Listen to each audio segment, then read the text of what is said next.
Do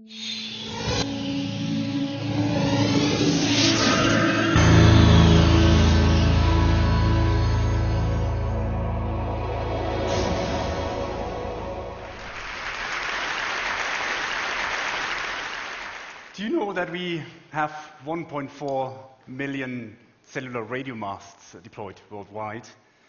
And these are base stations. And we also have more than 5 billion of these devices here. These are cellular mobile phones. And with these mobile phones, we transmit more than 600 terabytes of data every month. This is a 6 with 14 zeros, a very large number. And wireless communications has become a utility like electricity and water. We use it every day. We use it in our everyday life, in our private lives, in our business lives. And we even have to be asked sometimes very kindly to switch off the mobile phone at events like this for good reasons. It is this importance that why I decided to look into the issues that this technology has, because it's so fundamental to our lives. And one of the issues is capacity. The way we transmit wireless data is using electromagnetic waves, in particular radio waves. And radio waves are limited. They are scarce, they are expensive, and we only have a certain range of it. It is this limitation that doesn't cope with the demand of wireless data transmission, the number of bytes and data we transmit every month. And we are simply running out of spectrum. There's another problem. That is efficiency.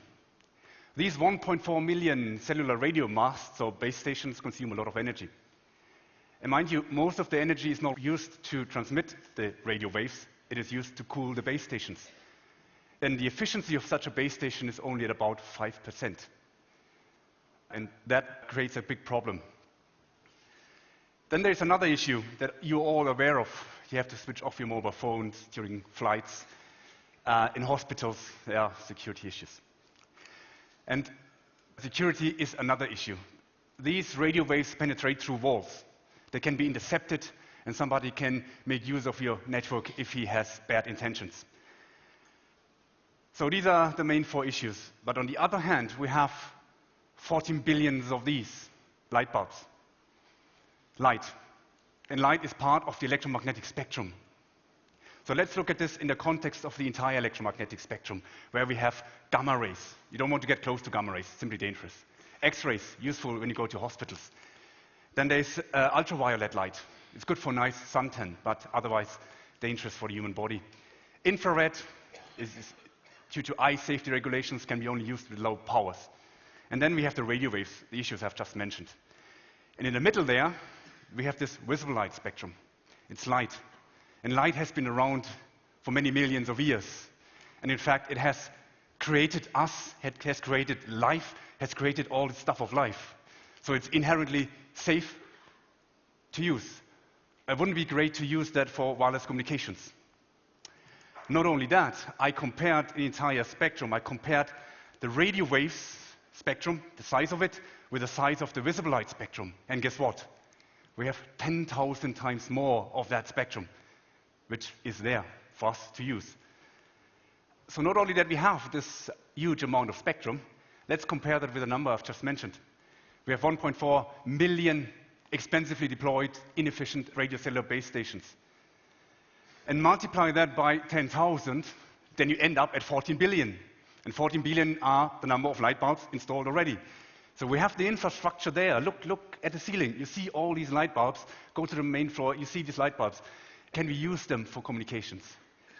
And yes, what do we need to do?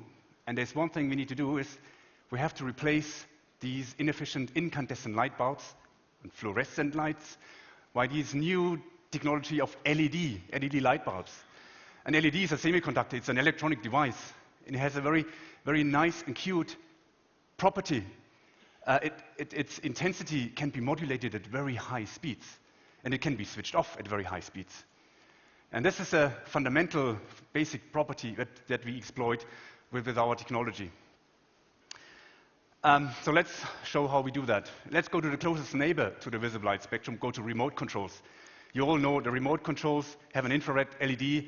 Basically, you switch on the LED, and when it's off, you switch it off, and it creates a simple low-speed data stream in 10,000 bits per second, 20,000 bits per second, not usable for a YouTube video. What we have done is we have developed a technology with which we can, first of all, replace the remote control by a light bulb. We transmit with our technology not only a single data stream, we transmit thousands of data streams in parallel at even higher speeds. And the technology we have developed, it's called SIM-OFDM and spatial modulation. These are the only technical terms. I'm not going into details, but this is how we enabled that light source to transmit data. You will say, okay, it's nice. It's a slide created in 10 minutes. But not only that. What we've done is we have also developed a demonstrator, and I'm showing for the first time in public this visible light demonstrator. And what we have here is an ordinary desk lamp. We fitted in an LED light bulb worth $3 US, put in our signal processing technology. And then what we have here is a little hole, and the light goes through that hole. There's a receiver. The receiver will convert these little subtle changes in the amplitude that we create there into an electrical signal. And the signal is then converted back to a high-speed data stream. In the future, we hope that we can integrate this little hole into these smartphones. And not only integrate a photo detector here, but maybe use the camera inside. So what happens when I switch on that light? As you would expect, it's a light, a desk lamp. You could put your book beneath and could read. It's illuminating the space. But at the same time, you see this video coming up here. And this is a video, high-definition video, that is transmitted through that light beam. You're all critical.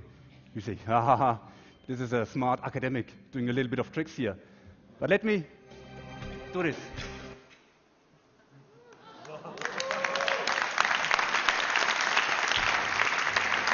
Once again, still don't believe? It is this light that transmits this high-definition video, this bit stream. And if you look at the light, it is illuminating as you would expect. You don't notice with your human eye, you don't notice the subtle changes in the amplitude that we impress onto this light bulb. It's serving the purpose of illumination, but at the same time, we are able to transmit this data. And you see even light from the ceiling comes down here into the receiver. It can ignore that constant light because all this, the receiver is interested in these subtle changes. You also have critical question now and say, okay, do I have to have the light on all the time to have this working? And the answer is yes, but you can dim down the light to a level that it appears to be off, and you are still able to transmit data. That's possible. So I've mentioned to you the 4 challenges. Capacity. We have 10,000 times more spectrum, 10,000 times more LEDs installed already, infrastructure there. You would agree with me, hopefully, there's no issue of capacity anymore. Efficiency. This is data through illumination. First of all, an illumination device. And if you do the energy budget, the data transmission comes for free. Highly energy efficient. I don't mention the high energy efficiency of these LED light bulbs. If the whole world would deploy them, you would save hundreds of power plants. That's aside. And then I've mentioned the availability. You will agree with me that you have lights in a hospital. You need to see what to do. You have lights in an aircraft. So it's everywhere where there is light. Look around, everywhere. Look at your smartphone. It has a flashlight, an LED flashlight. These are potential sources for high-speed data transmission.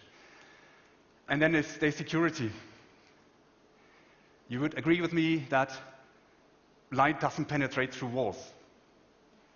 So no one, if I have a light here, I have secure data, no one on the other side of this room through that wall would be able to read that data. And there's only data where there is light. So if I don't want that receiver to receive that data, then what I could do, turn it away. So the data goes in that direction, not there anymore. Now, in fact, see where the data is going to. So, for me, the applications of it, to me, are beyond imagination at the moment. We have had a century of very nice, smart application developers. And you only have to notice where we have light, there is potential way to transmit data. But I can give you a few examples where you may see the impact already now.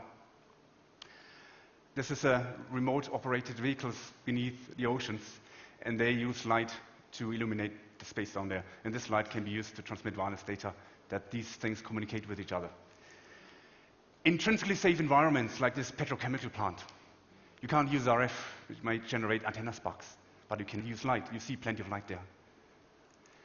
In hospitals for new medical instruments. In streets for traffic control. Cars have LED-based headlights, LED-based backlights, and cars can communicate with each other and preventing accidents in a way that they exchange information. And traffic lights can communicate to the car, and so on. And then you have these millions of street lamps deployed around the world. And every street lamp could be a free access point. We call it, in fact, Li-Fi, light fidelity. And then we have these aircraft cabins. There are hundreds of lights in an aircraft cabin.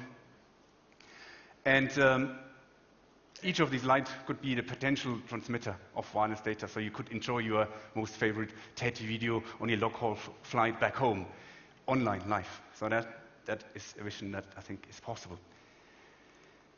So, all what we need to do is to fit a small microchip to every potential illumination device.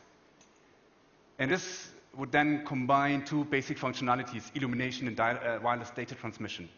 And it's this symbiosis that I would personally believe could solve the 4 essential problems that faces us in wireless communication these days.